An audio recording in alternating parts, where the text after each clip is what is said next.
Before America joined the battlefields of World War II, it was already fighting a war at home, against the land itself. The Dust Bowl was one of the worst ecological disasters in the U.S. history, and its impact rippled straight into the war effort.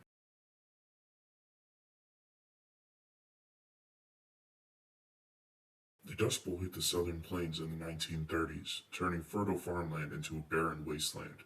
Years of overplowing and drought caused the topsoil to blow away in giant dust storms known as black blizzards. States like Oklahoma, Texas, and Kansas.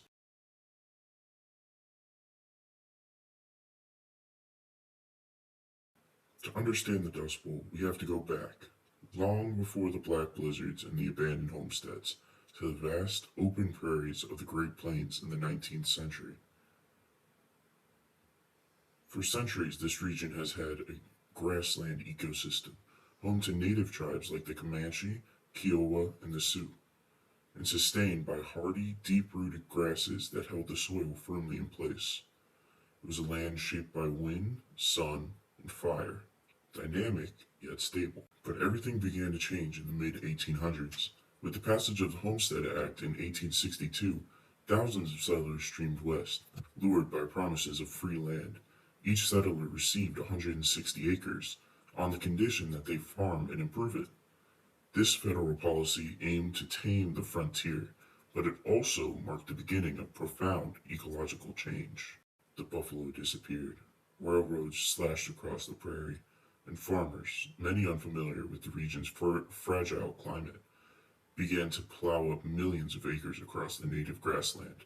With steel plows and high hopes, they replaced it with wheat, corn, and cotton. By the late 1800s, dryland farming had taken root, but the Great Plains were not an easy place to live. Periods of abundance were often followed by drought, and through it all, the land was being worn down, slowly and silently.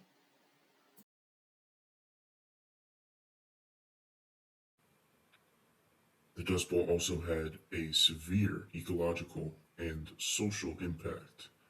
It didn't just displace families, it reshaped the American workforce. Millions lost their farms, creating a new class of migrant laborers, and at the same time, the Great Depression was already squeezing the economy. President Roosevelt's New Deal aimed to rebuild rural America with programs like the Soil Conservation Service and the Work Progress Administration. These initiatives provided jobs, restored the land, and laid the groundwork for the future agricultural reforms. When World War II began, the U.S. needed all hands on deck, including those displaced by the Dust Bowl. Many former farmers found work in wartime industries or enlisted in the military.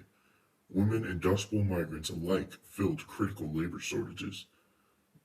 Interestingly, the war helped end the Dust Bowl era. The government demand for crop led to higher food prices, encouraging farmers to return to their land. New agricultural practices like contour plowing and crop rotation reduced soil erosion. Economically, the war pulled America out of the Depression, but socially, the scars of the Dust Bowl remained. It had forced a mass migration, changed government policy, and revealed how environmental disasters could become national emergencies. The Dust Bowl taught the U.S. a vital lesson. How we treat the land affects not just the soil beneath our feet, but the stability of our nation. And in a time of global war, those lessons helped America stay resilient and resourceful.